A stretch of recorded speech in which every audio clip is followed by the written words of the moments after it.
आज मैं आपको जो मूवी सीरीज एक्सप्लेन करने जा रही हूँ उसका नाम है ब्लेड। मैं उसके तीनों पार्ट्स एक्सप्लेन करने वाली हूँ।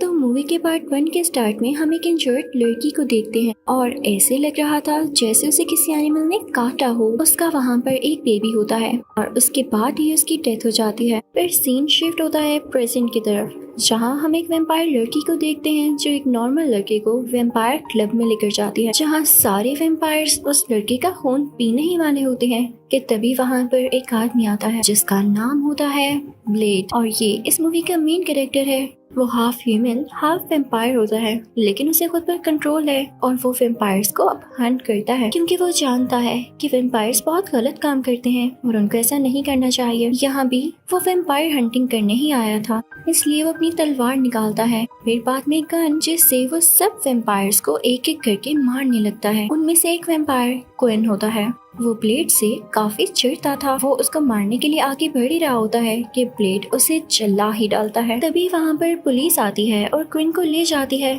जहाँ उसकी डेड बॉडी का ब्लड सैंपल लिया जाता है। तो वहाँ पर एक लेडी डॉक्टर को पता चलता है कि ये ब्लड कुछ चेंज है, ये नॉर्मल इंसान का तो हरगिज नहीं लग रहा। उसे यकीन नहीं आता, तो वो खुद इनकी बॉडी को देखने जाती है, जहाँ क्वीन जिंदा होकर वहाँ खड़े एक लड़के की गर्दन पर काट लेता है और उस लेडी डॉक्टर की गर्दन पर भी बाइट कर लेता है। अब यहाँ फिर से एंट्री होती है ब्लेड की, जो क्वीन को ही लेने आया था ताकि उसे खत्म कर सके, लेकिन वहाँ की सिक्योरिटी उसे रोकती है। अब जब ब्लेड इंजर्ड डॉक्टर को देखता है तो वो उसे अपने साथी के पास लेकर आता है, वही इंजर्ड लेडी डॉक्टर जिसकी गर्दन पे उसी वेम्पायर क्वीन ने काटा था। अब ब्लेड का साथी उसे एक इंजेक्शन लगाता है जो कि गार्लिक सीरम से बना होता है ताकि वो लड़की वेम्पायर न बने, और ये इनकी काफी अच्छी ट्रिक थी। ये सीरम ब्लेड भी अपने अंदर इंजेक्ट करवाया करता था ताकि वो खुद पर कंट्रोल कर सके, क्योंकि इनका मानना था कि गार्लिक सीरम वेम्पायर्स के नेचर को न्यूट्रलाइज करता है, यानी कंट्रोल में रखता है। अब दूसरी तरफ वेम्पायर्स की मीटिंग हो रही होती है, जहाँ उनका लीडर एक वेम्पायर जिसका नाम फ्रोस्ट होता है उसे डांट रहा होता है क्योंकि सबके सामने इंसानों का खून पीना गलत काम था और फ्रोस्ट यही किया करता था। लेकिन वो उसकी एक भी नहीं सुनता और चला जाता है क्योंकि उसके माइंड में ये बात चल रही थी कि वो सब वेम्पायर्स पर भी रूल करेगा और कोई ऐसा काम करेगा जिससे वो इंसानों पर भी रूल कर सके और सबसे बड़ा बनकर दिखाए। अब दूसरी तरफ वो लेडी डॉक्टर जिसे इंजेक्शन लगाया गया होता है उसे होश आ जाता है। ब्लेड का साथी उसे बताता है कि तुम्हें अपना ख्याल रखना होगा वरना वेम्पायर्स के हाथ लग जाओगी क्योंकि तुम उनकी नजर में आ चुकी हो। वो उसे साथ गार्लिक स्प्रे भी देता है। अब ब्लेड उसे खुद ड्रॉप करके आता है। दूसरी साइड पर हम फ्रोस्ट को देखते हैं जो पुरानी वेम्पायर लैंग्वेज की डिकोडिंग कर रहा होता है ताकि पावरफुल बन सके। और जैसे मैंने आपको बताया कि वो सब पर रूल करना चाहता था और यही एक तरीका था, क्योंकि आज तक इस लैंग्वेज को कोई भी डिकोड नहीं कर पाया, तो फ्रोस्ट का मानना था कि वो ऐसा कर लेगा। तभी वहाँ पर वेम्पायर लीडर आ जाता है जो फ्रोस्ट को फिर से मना करता है और उसे थप्पड़ भी मारता है, लेकिन फ्रोस्ट उसे इतने गुस्से से देखता है कि वो वहाँ से डर के चला जाता है। हालांकि वो खुद वेम्पायर्स का लीडर था। न जाने फ्रोस्ट की आंखों में ऐसी क्या बात थी। उधर उस लेडी डॉक्टर के पास एक पुलिस ऑफिसर आता है। वो काफी डरी हुई होती है। अब वहाँ पर ब्लेड भी आता है और उस ऑफिसर को पकड़ लेता है क्योंकि उसने इस आदमी के टैटू से पहचान लिया होता है कि ये फ्रॉस्ट का बंदा है। ब्लेड उसे शूट करने ही वाला होता है कि वो लेडी डॉक्टर उसका हाथ रोक लेती है, जिससे वो बंदा भाग निकलता है। ब्लेड उसे डांटता है तो वो डॉक्टर ब्लेड की कार में आकर बैठ जाती है कि मुझे नहीं पता तुम लोगों का वेम्पायर्स के साथ क्या मसला है, मैं तो जानती भी नहीं कि इनको फेस कैसे करना है, तो मैं यहाँ तुम्हारे साथ ही बैठूंगी क्योंकि मैं यहाँ ज्यादा सेफ हूँ। अब वो दोनों उस आदमी पर नजर रखने लगते हैं। वो ब्लेड लेकर वेम्पायर क्लब की तरफ जाता है तो ब्लेड भी उसका पीछा करता है और उसे सीक्रेट डोर के बारे में पूछ के उसे छोड़ देता है क्योंकि वो जल्दी में होता है। यानी ब्लेड उसे आगे के मसले देखने थे। अब ये खबर वो आदमी जाकर फ्रोस्ट को देता है तो वो गुस्से में आ जाता है और उसी आदमी की गर्दन पर काट कर उसका सारा खून चूस कर उसे मार डालता है। सरप्राइजिंग बात ये थी कि फ्रोस्ट उस लैंग्वेज को डिकोड कर चुका है जिसे आज तक कोई नहीं कर पाया, यानी फ्रोस्ट का ख्वाब अब पूरा होने वाला था। उधर हम ब्लेड और लेडी डॉक्टर को देखते हैं जो कि उस सीक्रेट डोर से होते हुए वेम्पायर लाइब्रेरी में आ जाते हैं, जहाँ उन्हें एक मोटा सा आदमी नजर आता है जो कि कोई और ही क्रिएचर लग रहा था। ये लोग उसे टॉर्चर करके उसकी बॉडी को जलाते हैं, यानी वो लेडी डॉक्टर उस पर यूवी लाइट डालती है ताकि ये सब कुछ बता दे, क्योंकि यही वो क्रिएचर था जिसने फ्रॉस्ट की मदद की थी उसी लैंग्वेज को डिकोड करने में। अब वो क्रिएचर इन लोगों को बताता है ऐसा वक्त आएगा जब 12 वेम्पायर्स को कुर्बान करने के बाद, यानी उनका सेक्रीफाइस देने के बाद, व्हाट वेम्पायर आएगा। वो इतना ज्यादा पावरफुल होगा कि आप उसे हराने का सोच भी नहीं सकते। अब ये लोग यहाँ से निकलते हैं तो इनके पीछे फ्रोस्ट अपने लोग भेज देता है जो कि वेम्पायर्स ही होते हैं। वो जल्द ही ब्लेड और इस लेडी डॉक्टर को अप्रोच कर लेते हैं, लेकिन ब्लेड साथ साथ अपने साथी से भी बात कर रहा होता है। वो उसे यहाँ पर फौरन से बुलाता है जो यहाँ आकर उन सब लोगों को शूट कर देता है। ब्लेड और डॉक्टर की जान बचा लेता है। अब वो तीनों मिलकर अपने हेडक्वार्टर वापस आ जाते हैं। यहाँ पर वो लेडी डॉक्टर ब्लेड के साथी से ब्लेड के बारे में पूछने लगती है तो वो उसे बताता है कि मैं ब्लेड को तब से जानता हूँ जब वो 13 साल का एक छोटा बच्चा था, क्योंकि तभी वो मेरे पास आया। वो हाफ वेम्पायर था और हाफ इंसान, क्योंकि जब वो पैदा होने वाला था तो उसकी मदर को एक वेम्पायर ने काटा था। जब मैंने ऑब्जर्व किया कि उसमें भी खून की प्यास बढ़ रही है, मैंने उसे वही गार्लिक सीरम देना शुरू किया जिसने काफी अच्छा असर दिखाया और अब वो अपने कंट्रोल में है। वो लेडी डॉक्टर ब्लेड के पास जाती है और उसे कहती है मैं जानती हूँ तुम्हारे साथी ने मुझे सब कुछ बता दिया। तो ब्लेड कहता है हाँ ये सच है और अच्छा भी है, क्योंकि मैं उस वेम्पायर को पकड़ के ही रहूंगा जिसने मेरी मदर का ऐसा हाल किया था। मैं उससे बदला लूंगा। उधर हम फ्रोस्ट को देखते हैं जो कि सारी वेम्पायर कम्युनिटी को इकट्ठा करता है और उनसे कहता है कि लीडर को बाहर धूप में लाओ, क्योंकि वेम्पायर्स धूप में सरवाइव नहीं कर पाते। तो ये सब उसे वहीं पर छोड़कर चले जाते हैं। सूरज की किरणें वेम्पायर्स के लीडर पर पड़ने लगती हैं और वो पूरी तरह से जलकर मर जाता है। तो फ्रोस्ट का पर्पस पूरा हो चुका था। वो था वेम्पायर कम्युनिटी का नया लीडर। वहाँ हम ब्लेड और लेडी डॉक्टर को एक साथ देखते हैं तो वो लेडी डॉक्टर कहती है कि देखो मुझे कैसा एसिड मिला। वो उस एसिड को ब्लेड के सामने ही वेम्पायर्स के ब्लड के साथ मिलाती है तो वहाँ पर ब्लास्ट होता है। तो वो काफी खुश होते हैं कि वेम्पायर्स के अगेंस्ट अच्छा काम कर सकता है। अब ब्लेड उसे कहता है कि मैं वही गार्लिक सीरम लेने जा रहा हूँ। जब ब्लेड बाहर जाता है उसे वहाँ पर फ्रोस्ट मिलता है। तो आप ये सोच रहे होंगे कि फ्रोस्ट वेम्पायर होने के बावजूद बाहर आया है तो इसे सनलाइट से क्यों नहीं कुछ हुआ, क्योंकि जनाब ये काफी ज्यादा चालाक होता है। ये साहिब सन ब्लॉक लगा कर आए होते हैं। यहाँ पर फ्रोस्ट ब्लेड को ब्लैकमेल करता है कि तुम इंसानों वाला रूप छोड़ दो, तुम एक वेम्पायर हो और इस फेट को बदल नहीं सकते हो, तुम्हें हमारी कम्युनिटी में आना होगा। लेकिन ब्लेड कभी भी मानने वाला तो था नहीं। अब फ्रोस्ट वहाँ से सीधा जाता है इन्हीं के हेडक्वार्टर जहाँ पर वो लेडी डॉक्टर और ब्लेड का साथी होते हैं। फ्रोस्ट उस आदमी को इतना ज्यादा मारता है कि वो बेचारा बेहोश होने वाला हो जाता है। अब वो लेडी डॉक्टर को उठाकर अपने साथ ले जाते हैं। जब ब्लेड उस हेडक्वार्टर में आता है तो देखता है कि वहाँ पर और कोई नहीं है सिवाय उसके जख्मी साथी के। वो काफी तड़प रहा होता है, उसे इतना दर्द हो रहा होता है कि वो अपनी जान लेने के सिवा उसके पास और कोई चारा नहीं होता। वो आदमी ब्लेड से उसकी गन मांगता है। पहले तो ब्लेड नहीं देता, लेकिन जब देखता है कि वाकई ये जिंदा रहेगा तो ये और तड़पेगा, वो उसे अपनी गन देकर दूसरी तरफ मुड़ कर लेता है। और यहाँ हमें एक आवाज आती है जिससे हम जान पाते हैं कि उस आदमी ने अपनी जान ले ली। जिसके बाद ब्लेड काफी दुखी हो जाता है क्योंकि ये आदमी ब्लेड का बहुत अच्छा दोस्त भी था और एक फैमिली मेंबर की तरह भी। अब यहाँ पर ब्लेड को एक वीडियो मैसेज रिसीव होता है जो कि फ्रोस्ट की तरफ से होता है और वो उसे मिलने के लिए बुलाता है। तो ब्लेड भी उस तरफ निकल पड़ता है क्योंकि फ्रोस्ट से बदला लेना चाह रहा होता है। वो उधर जाता है तो फ्रोस्ट के लोग उस पर फायरिंग शुरू कर देते हैं। तो फ्रोस्ट उनको मना करता है ये कहते हुए कि ब्लेड मुझे जिंदा चाहिए। वो इसलिए क्योंकि फ्रोस्ट उसकी कुर्बानी देना चाहता था, उसे सेक्रीफाइस करना चाहता था ताकि गॉड वेम्पायर आ सके। तो सवाल उठता है आखिर ब्लेड ही क्यों? क्योंकि ब्लेड बहुत ज्यादा ताकतवर होता है, वो दिन में भी बाहर आ सकता था। अब यहाँ पर ब्लेड फ्रोस्ट का पीछा करते करते एक रूम में जाता है। यहाँ पर उसे एक औरत लेटी हुई मिलती है। वो उसे गौर से देखने लगता है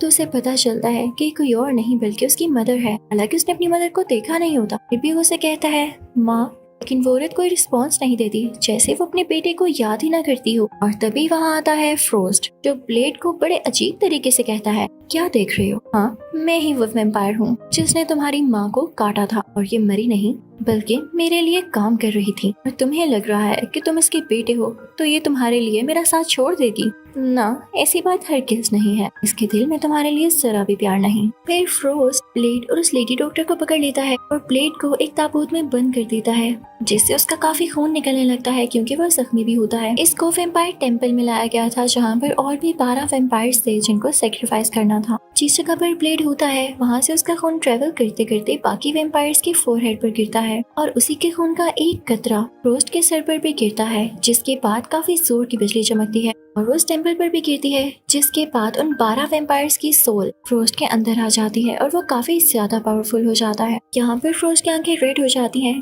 दूसरी तरफ हम उसे लेडी डॉक्टर को देखते हैं, जिसको एक घड़े में फेंक दिया जाता है। वो काफी गहरी जगह होती है, जहाँ पर उसका कोलीग भी होता है जो कि वेम्पायर बन चुका था। वो उस पर अटैक करने ही वाला होता है कि वो लेडी डॉक्टर उसे मार के वहाँ से बाहर आती है और ब्लेड के पास आकर उसे बचाने की कोशिश करती है, लेकिन वो काफी वीक होता है। तो यहाँ लेडी डॉक्टर अपनी जान की परवाह न करते हुए ब्लेड को अपना खून पिला देती है, जिसके बाद वो बहुत ज्यादा पावरफुल और स्ट्रॉन्ग हो जाता है। तभी वहाँ पर ब्लेड की वही मदर आती है जो कि बहुत बुरी वेम्पायर बन चुकी थी, लेकिन यहाँ पर ब्लेड को समझ आ चुका था कि वो बहुत बुरी औरत है। वो उसकी गर्दन पर काट के उसे मार डालता है। इसके बाद ब्लेड जाकर क्वीन को भी मार डालता है और अब वो फ्रोस्ट के पीछे होता है। ब्लेड फ्रोस्ट के पास जाकर उसका हाथ काट देता है और उसकी बॉडी को भी 2 हिस्सों में कर देता है, लेकिन इससे फ्रोस्ट को कोई फर्क नहीं पड़ रहा था, क्योंकि वो इतना ज्यादा स्ट्रॉन्ग था कि उसे कोई भी मार नहीं सकता था। तभी ब्लेड को एक आइडिया आता है उसी एसिड के बारे में जो कि लेडी डॉक्टर ने उसे दिखाया था। तो ब्लेड वो एसिड फ्रोस्ट में इंजेक्ट करने लगता है, जिससे वो काफी ज्यादा फूल जाता है और ब्लास्ट कर जाता है। अब ब्लेड और वो लेडी डॉक्टर इस बिल्डिंग यानी वेम्पायर टेम्पल से बाहर आ जाते हैं। यहाँ पर ब्लेड पार्ट 1 खत्म होता है। तो अब मैं आपको एक्सप्लेन करूंगी ब्लेड पार्ट 2। तो इस मूवी के स्टार्ट में हमें ये पता चलता है कि वेम्पायर्स के बाद एक नई क्रिएचर आई, जिसे रीपर्स के नाम से जाना गया।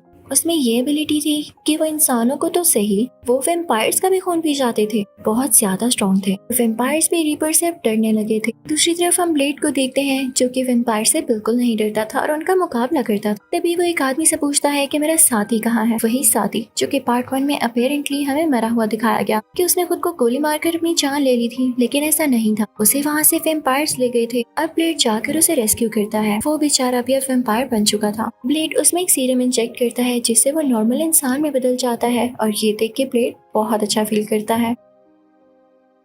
हमें ये भी पता चलता है कि जब ब्लेड को लगता था कि उसका साथी मारा गया, तो उसने एक नया लड़का हायर कर लिया था जो कि उसकी मदद किया करता था बाहर से लड़ने में। लेकिन अब जब उसका पुराना साथी ठीक होकर आ गया, तो उसे लड़का बिल्कुल अच्छा नहीं लगता था, क्योंकि उसने उसका काम जो ले लिया था। फिर हम देखते हैं कि ये दोनों एक जगह पर बैठकर काम कर रहे होते हैं, यानी ब्लेड के यही 2 साथी। तो वहाँ पर 2 वेम्पायर्स आते हैं जिन्होंने खुद को कवर किया होता है ताकि उन पर यूवी रेज न पड़े। इन पर ब्लेड का साथी हमला करता है, लेकिन इन्हें कुछ नहीं होता, ये उसी को मारते हैं। तो वहाँ पर आता है ब्लेड, जो कि इनसे लड़ने लगता है। तभी वो दोनों अपना मास्क उतारते हैं और कहते हैं हम यहाँ लड़ने नहीं आए, बल्कि सुलह करने आए थे। हमें हमारे लीडर ने भेजा है। वो तो हम पर फायरिंग की गई, तभी हमने अपना बदला लेना चाहा बस। वो ब्लेड से कहते हैं कि आपको भी पता होगा कि रीपर्स कितनी बुरी तरह से फैल रहे हैं और हम पर हमला कर रहे हैं, और आपको ये भी पता है कि वो वेम्पायर्स के साथ साथ इंसानों का भी खून पीते हैं। तो ब्लेड को वाकई उन रीपर्स पर गुस्सा होता है, तो उनके साथ उन्हीं की बेस पर चला जाता है। यहाँ पर वो वेम्पायर्स के सुपीरियर से मिलता है। जो लड़की ब्लेड के पास आई थी वो इसी की बेटी होती है। फिर ब्लेड एक लॉयर को भी देखता है जो कि था तो इंसान, लेकिन वो इनके लिए काम किया करता था। तभी वहाँ पर ब्लेड को 4 वेम्पायर्स प्रोवाइड किए जाते हैं कि ये आपके साथ मिलकर उन रीपर्स को खत्म करेंगे। लेकिन वो वेम्पायर्स ब्लेड को ज्यादा अच्छे नहीं लग रहे होते, क्योंकि उसकी तरह स्ट्रॉन्ग नहीं थे। तभी वहाँ पर एक वेम्पायर आता है और काफी अजीब तरीके से बात करता है। वो ब्लेड से कहता है कि तुम कोई स्ट्रॉन्ग नहीं हो, बस ऐसे ही तुम्हें सिर पर चढ़ा रखा है। तो ब्लेड उसके सर के पीछे एक छोटी सी डिवाइस लगाता है जो कि एक्सप्लोड हो जानी थी। तो वो बाकी वेम्पायर से कहता है अगर मेरा कहना ना माना तो तुम लोगों का भी यही हाल होगा। तो वेम्पायर्स उसकी बात सुन के उसके साथ वेम्पायर क्लब में जाते हैं, जहाँ पर रीपर्स का अटैक होने वाला था। सारे वेम्पायर्स अपनी पोजीशन पकड़ लेते हैं ताकि वो रीपर्स को मार सकें, लेकिन तभी वहाँ पर एक बहुत खतरनाक रीपर आता है। वो सुपीरियर की बेटी को पकड़ लेता है, तो ब्लेड उस पर सिल्वर ब्लेड मारता है, लेकिन अजीब बात ये थी कि उस पर इसका कोई असर ही नहीं होता। तभी उन वेम्पायर्स में से एक वेम्पायर को एक रीपर काट लेता है, तो वो रीपर में बदलने लगता है। यानी रीपर्स इतने स्ट्रॉन्ग थे। दूसरी तरफ ब्लेड का वो जूनियर साथी गाड़ी में होता है। तभी उस गाड़ी यानी वैन का शीशा तोड़ते हुए रीपर अंदर आने लगता है, तो वो लड़का फौरन से अपनी गाड़ी की यूवी लाइट ऑन कर देता है, जिसकी वजह से वो रीपर जलकर मारा जाता है। दूसरी तरफ भी ब्लेड उन सब लोगों को यानी वेम्पायर्स को बताता है कि रीपर्स को मारने का यही तरीका है, जो तुम लोगों के पास यूवी लाइट है उससे वार करो। वो वहाँ का शीशा तोड़कर रीपर्स पर लाइट आने लगते हैं, जिससे वो एक एक करके मरने लगते हैं। और अब यहाँ पर आते हैं ब्लेड के वही दोनों साथी, जो उनको बताते हैं कि एक रीपर है जो कि बहुत कमजोर हो चुका है। वो लोग उसको एक जगह पर लाते हैं और उसकी चीर फाड़ करते हैं। यहाँ पर उन्हें पता चलता है कि इनका वीक पॉइंट उस जगह पर है जहाँ इनका दिल है, और अगर यहाँ पर यूवी लाइट डाली जाए तो ये लोग फौरन से मारे जा सकते हैं। तो ब्लेड और उसके साथी मिलकर एक वेपन तैयार करते हैं जिससे यूवी लाइट निकल सकती थी और इतनी ज्यादा स्ट्रॉन्ग रे होती थी उसकी, रीपर्स फौरन से मारे जाने थे। अगले ही दिन ब्लेड अपने साथियों के साथ रीपर्स की तलाश में निकल पड़ता है। तभी हम देखते हैं कि रीपर सुपीरियर की बेटी के साथी को बुरी तरह से मार डालते हैं। ब्लेड वहाँ पर आकर सुपीरियर की बेटी को बचा लेता है। ये लोग किसी टनल में होते हैं जहाँ पर बहुत सारे रीपर्स और भी होते हैं। तो यहाँ पर ब्लेड सबसे यूवी लाइट्स ऑन करने के लिए कहता है। उनके ऑन होते ही सारे रीपर्स एक एक करके मारे जाते हैं। लेकिन इस सब में सुपीरियर की बेटी भी बेहोश हो जाती है। तो ब्लेड उसे अपना खून पिलाता है जिसके बाद उसे होश आ जाता है। लेकिन तभी वहाँ पर वैम्पायर्स का वही लॉयर आता है और ब्लेड को शॉक देके बेहोश कर देता है। अब हम देखते हैं कि ब्लेड को होश आ जाता है। उसके सामने उसका वही पुराना साथी होता है। तो वो ब्लेड से कहता है कि जो रीपर्स हैं ये वैम्पायर्स के सुपीरियर की ही इजाद है। उसने एक एक्सपेरिमेंट किया था जिसमें वो फेल हो गया और वो उल्टा उसी पर पड़ गया। अब यहाँ पर वैम्पायर्स का सुपीरियर ये चाह रहा होता है कि उसे ब्लेड का ब्लड मिल जाए ताकि जो नई स्पीशीज उसने बनाई है उसमें ब्लेड का ब्लड ट्रांसफर करके वो उसे और अच्छा बना सके। अब यहाँ पर सुपीरियर की बेटी को भी पता चल जाता है कि ये उसके फादर का ही फेल एक्सपेरिमेंट था और ये जिस पर किया गया वो और कोई नहीं बल्कि उसका भाई ने उसे सुपीरियर का अपना बेटा था। जिसे सुनकर उस लड़की को बहुत गुस्सा आता है और वो वहाँ से चली जाती है। अब ब्लेड और उसका साथी जिस जगह पर होते हैं वहाँ पर वही वैम्पायर होता है जो कि शुरू में ब्लेड को काफी बुरा भला कह रहा था और उसे कह रहा था कि तुम तो स्ट्रॉन्ग हो ही नहीं। ब्लेड नोटिस करता है कि उसने उसके सर में जो छोटी सी डिवाइस यानी सिल्वर ब्लेड लगाया था वो अभी तक एक्सप्लोड ही नहीं हुआ। तो वो अपने नए साथी से पूछता है। यहाँ पर उसे पता चल जाता है कि उसका नया साथी धोखेबाज था। उसने जान के ऐसा सिल्वर ब्लेड यानी सिल्वर स्टड बनाया जो कि एक्सप्लोड ही ना हो जब तक वो खुद उसे एक्सप्लोड न कर दे। और ये वैम्पायर्स के साथ मिला हुआ था। इसके पास भी वो टैटू था। ये सुन के ब्लेड को बहुत गुस्सा आता है। ब्लेड अपनी पावर्स यूज करता है और वो सिल्वर स्टड यानी सिल्वर ब्लेड हट जाता है जिससे वो धोखेबाज साथी भी मारा जाता है। अब यहाँ पर ब्लेड भी बेहोश हो जाता है तो वैम्पायर्स के सोल्जर उसे एक जगह पर लेकर आते हैं जहाँ वो उसका खून निकाल रहे थे और तभी वहाँ पर वो रीपर भी आ जाता है जो कि सुपीरियर का ही बेटा था। ब्लेड का साथी अपनी जान छुड़ाते हुए ब्लेड के पास आता है और आसपास के लोगों को मारते हुए ब्लेड को एक ब्लड के पूल में धक्का दे देता है ताकि वो खून भी और उसमें ताकत आए। और ऐसा ही होता है। ब्लेड काफी ज्यादा स्ट्रॉन्ग हो जाता है और सब वैम्पायर्स को मारते हुए उस वैम्पायर के भी 2 टुकड़े कर देता है जो कि उसे बहुत सताया करता था। तो हम देखते हैं कि वैम्पायर सुपीरियर यहाँ से भागने की कोशिश कर रहा होता है लेकिन उसकी बेटी ने सारे गेट्स बंद कर दिए थे क्योंकि उसे अपने बाप की हरकत पर बहुत गुस्सा था। वहाँ पर रीपर आ जाता है यानी उसी लड़की का भाई अपने ही बाप यानी वैम्पायर सुपीरियर को मार डालता है। उसकी बहन उसके सामने जाती है और उससे कहती है लो मुझे भी काट लो। तो वो वाकई अपनी बहन को बाइट कर लेता है। लगता है कि शायद वो अपनी सेंसेस भी खो चुका था। तभी वहाँ पर ब्लेड आता है और उस रीपर को मारने की कोशिश करता है लेकिन रीपर इतना ताकतवर होने की वजह से ब्लेड को आगे से और ज्यादा मारता है और उसकी तलवार भी तोड़ देता है। लेकिन ब्लेड हिम्मत नहीं हारता और उसे टूटी हुई तलवार से उस रीपर पर वार करता है। वही तलवार उसके दिल के आर पार हो जाती है क्योंकि इन्हीं रीपर्स का वीक पॉइंट था जिसकी वजह से वो जलने लगता है और जल्द ही राख में बदल जाता है। यानी यहाँ इसका काम भी तमाम हुआ। ब्लेड सुपीरियर की बेटी के पास जाता है जो कि बहुत तड़प रही होती है लेकिन वो ब्लेड से कहती है कि मेरी आखिरी विश है कि मैं सूरज को अपनी आंखों से देखूं। तो ब्लेड उसे बाहर ले जाता है और चंद ही सेकंड्स में वो लड़की राख में बदलकर उड़ने लगती है। और इस मूवी का पार्ट 2 यहीं पर खत्म होता है। अब मैं आपको एक्सप्लेन करूंगी इसका पार्ट 3। तो इस मूवी के स्टार्ट में हम कुछ वैम्पायर्स को देखते हैं जो कि एक डेजर्ट में किसी को ढूंढ रहे होते हैं लेकिन तभी उस डेजर्ट में कोई आता है और उन वैम्पायर्स का खून पीने लगता है और उनको खत्म करने लगता है। अब हम ब्लेड को भी देखते हैं जो कि अभी तक वैम्पायर हंटिंग किया करता था और अपनी उसी सिल्वर स्वॉर्ड से वैम्पायर्स को खत्म किया करता था। तभी ब्लेड के सामने एक और आदमी आता है जिसके दांत तो वैम्पायर्स की तरह थे। तो ब्लेड उसे भी अपने सिल्वर वेपन से मारता है लेकिन उसे कुछ भी नहीं होता। तो यहाँ पर रिवील होता है कि ये आदमी वैम्पायर था ही नहीं तो असल में ये था कौन। तो तभी यहाँ पर ये आदमी अपने उन नकली दांतों को निकाल देता है जो कि वैम्पायर्स की तरह लग रहे थे। इसने यहाँ पर ब्लेड को ट्रैप किया था ताकि डिस्ट्रैक्ट हो और इसके बाद ही आदमी मारा जाता है। ऐसा इसलिए किया गया ताकि ब्लेड फंस जाए और उसे पुलिस अरेस्ट कर ले कि उसने वैम्पायर्स की जगह एक इंसान को मार डाला। इस तरह से वैम्पायर्स की जान छूट जानी थी। यानी ये सारा कुछ वैम्पायर्स की अपनी प्लानिंग थी। अब ब्लेड सीधा अपने उसी साथी के पास जाता है जो कि उसे एक और सीरम देता है कि ये लो, ये तुम्हारे लिए बहुत फायदेमंद साबित होगा। यानी ये तुम्हारे लिए काफी अच्छा रहेगा और तुम्हारी खून की प्यास को कंट्रोल करके तुम्हारी ताकत को बढ़ाएगा। और ये किसी खास इंसान ने तैयार करके दिया है। इस बात का पता हमें बाद में चलेगा। साथ ही साथ ब्लेड का साथी उसे इस बात के लिए भी वार्न करता है कि देखो ध्यान से, तुम पुलिस की नजर में कहीं आ ना जाना वरना तुम पकड़े जाओगे और वैम्पायर्स पूरी दुनिया पर रूल करने लगेंगे। अगले ही सीन में हम एक लड़की को देखते हैं। ये वही लड़की होती है जो इस चीज को इस डेजर्ट में लाई, पर पहली बार हम इस चीज का फेस देखते हैं जो कि खुद भी एक वेम्पायर होता है,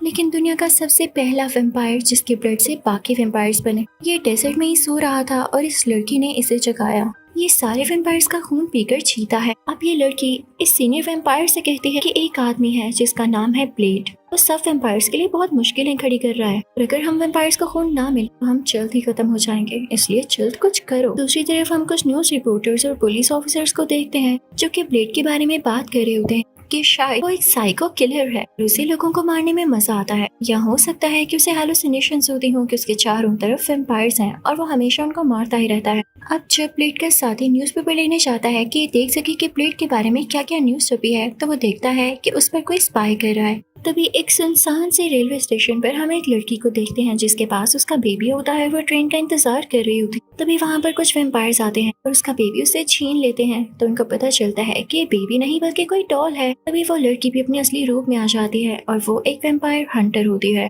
यहाँ पर ये सारे वेम्पायर्स को एक एक करके मारने लगती है और उनसे खूब सारी फाइट करती है, उनको किक्स मारती है, अपनी लेजर गन से उन्हें हर्ट करती है। और दूसरी तरफ हम ब्लेड और उसके साथी को उनकी सीक्रेट प्लेस पर देखते हैं जहाँ पर पुलिस आ चुकी होती है। पुलिस अंदर आ जाती है, इन पर फायरिंग करने लगती है, जिस दौरान ब्लेड का यही खास साथी मारा जाता है। लेकिन मरने से पहले वो पूरी लैब को आग लगा चुका था ताकि इनका डेटा लीक ना हो, इसी वजह से इसने अपनी जान की कुर्बानी भी दी होती है। ब्लेड को काफी दुख होता है, वो काफी उदास होता है, जिसका फायदा उठाकर पुलिस उसे पकड़ लेती है। उसे वहाँ पर एक जगह ले जाया जाता है जहाँ पर उसे एक डॉक्टर कहते हैं कि तुम पागल हो, इसलिए तुम हमारी कस्टडी में रहोगे। वो उसे एक अजीबोगरीब सीरम इंजेक्ट करते हैं जिससे ब्लेड वीक फील करने लगता है। यहाँ हमें पता चलता है कि ये डॉक्टर और पुलिस ऑफिसर फायर्स के लिए ही काम करते थे क्योंकि उनकी बॉडी पर वही टैटू होता है। फिर वहाँ पर वो लड़की आ जाती है जिसने सीनियर वेम्पायर को आजाद किया होता है। वो ब्लेड को मारने ही वाली होती है कि तभी वहाँ पर दो लोग आते हैं, इनमें से एक लड़की जिसका नाम एबिगेल होता है, एक लड़का जिसका नाम हैनिबल किंग होता है। वो वहाँ पर आते हैं। ये लोग भी वेम्पायर हंटर्स थे और काफी अच्छी फाइटिंग करना जानते थे। हैनिबल किंग फौरन से ब्लेड में एक सीरम इंजेक्ट करता है जिससे उसकी पावर्स वापस आने लगती हैं और अब हैनिबल किंग एबिगेल के साथ मिलकर सब वेम्पायर्स को मारने लगता है और यहाँ से बाहर आ जाता है। और कुछ ही टाइम बाद ब्लेड भी अपनी सिल्वर तलवार के साथ पुलिस के हेडक्वार्टर से बाहर आता है। पुलिस इनको फिर से पकड़ने वाली होती है, लेकिन तभी वहाँ पर एक गाड़ी आती है जो कि एबिगेल और हैनिबल किंग के साथी की होती है और उनको यहाँ से बचा कर ले जाती है। और जब ये लोग अपनी बेस पर आ जाते हैं तो ब्लेड को पता चलता है कि एबिगेल और किसी की बेटी नहीं बल्कि उसी पुराने साथी की बेटी है जिससे ब्लेड बहुत प्यार करता है। यहाँ पर हैनिबल किंग ब्लेड को ये भी बताता है कि वो पहले वेम्पायर्स के लिए काम किया करता था, लेकिन एक दिन एबिगेल ने उसे आजाद कराया, तब से वो एबिगेल के साथ ही है। ये सब कहते हैं कि हम अकेले अकेले वेम्पायर्स के अगेंस्ट काम कर रहे हैं, तो क्यों ना एक साथ हो जाएं ब्लेड। तो क्योंकि ब्लेड के पास अब उसका वो साथी भी नहीं बचा था, यानी जो एबिगेल का फादर था, तो ये इनकी टीम में शामिल हो जाता है। वहाँ पर इनको ये भी पता चलता है कि वो जो सीनियर वेम्पायर है जिसका नाम है ड्रेक, उस पर ना सन रेज का असर होता है,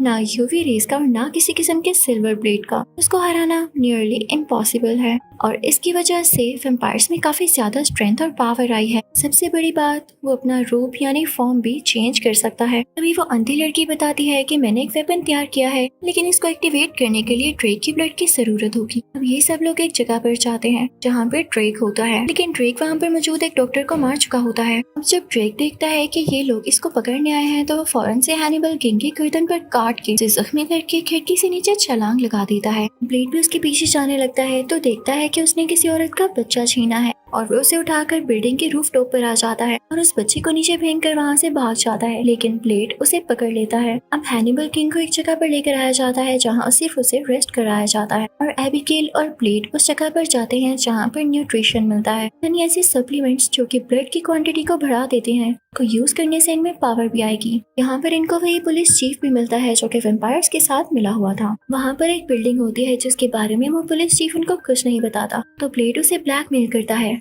तुम मुझे बता रहे हो या मैं तुम्हारी जान लूं। तो पुलिस चीफ डर जाता है और अपने टैटू से उस बिल्डिंग के दरवाजे को खोलता हुआ उन्हें अंदर ले जाता है, जहाँ पर वो देखता है कि काफी ज्यादा बॉडीज, ह्यूमन बॉडीज जिनका ब्रेन डेड था। तो पुलिस चीफ इनको ये बताता है वेम्पायर्स इन ह्यूमन बॉडी से अपना खून पूरा करते हैं और इसका फायदा तुम लोगों को भी है कि इसकी वजह से इंसानों को मारना नहीं पड़ेगा। लेकिन ब्लेड को पता था कि ये सब इंसान पहले से ही ब्रेन डेड नहीं थे बल्कि इनको किया गया। तो उसे काफी गुस्सा आता है और वो पुलिस चीफ को वहाँ पर मार कर उस फैक्ट्री को ही बंद कर देता है। तभी हम उस जगह को देखते हैं जहाँ पर हैनिबल किंग रेस्ट कर रहा होता है और वो अंधी लड़की अपनी बेटी के साथ बैठी होती है। तभी उसे किसी की आवाज आती है तो अपनी बेटी से कहती है, बेटा फौरन से जाकर छुप जाओ। और तभी वहाँ ड्रेक आता है जो कि उस अंधी लड़की को मार डालता है। वो उस अंधी लड़की की बेटी और हैनिबल को अपने साथ ले जाता है। उधर ले जाकर जख्मी हैनिबल पर और ज्यादा हमले किए जाते हैं। वही लड़की जो ड्रेक को यहाँ पर लाई उसे काफी ज्यादा टॉर्चर कर रही होती है, उसके मुंह पर किक्स मार रही होती है, लेकिन हैनिबल अपनी जुबान नहीं खोलता कि उसकी साथी कहाँ है। दूसरी तरफ जब ब्लेड एबिगेल वहाँ पर पहुँचते हैं तो अपने साथी की डेड बॉडी पाते हैं, नहीं वही अंधी लड़की। और जब उन्हें बाकी के 2 लोग नहीं मिलते फौरन से वैम्पायर्स की बेस पर जाते हैं। वहाँ पर पहुँचते ही सारे लोग वैम्पायर्स पर अटैक करने लगते हैं और हैनिबल को बचा लिया जाता है। एबिगेल हैनिबल को कुछ वेपन्स देने लगती है, जिसके बाद ये सब लोग मिलकर वैम्पायर्स को मारने लगते हैं। उधर ब्लेड के सामने ड्रेक आ जाता है जो कि अपनी असली खौफनाक रूप में होता है। यहाँ ड्रेक और ब्लेड में काफी फाइटिंग होने लगती है।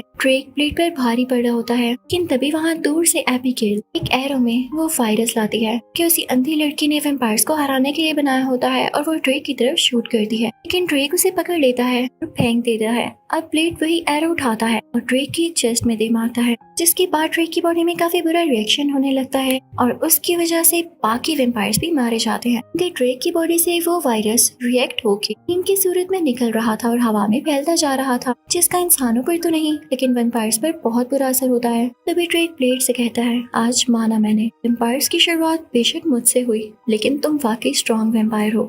उसके बाद ब्लेड और उसकी टीम वहाँ से निकल जाते हैं, लेकिन जैसे ही वहाँ पर पुलिस आती है वो देखती है कि वहाँ पर ब्लेड की डेड बॉडी पड़ी है, लेकिन असल में वो ब्लेड नहीं होता बल्कि ड्रेक ही होता है, क्योंकि ब्लेड ने यहाँ से जाने से पहले ड्रेक की बॉडी को अपना रूप दे दिया था और पुलिस अब ब्लेड का पीछा नहीं करती, ये सोचते हुए कि ब्लेड हमेशा के लिए मारा जा चुका है। इसी के साथ इस मूवी का पार्ट 3 भी यहीं पर एंड होता है। आई होप आपको एक्सप्लेनेशन काफी पसंद आई होगी। Thank you so much for watching.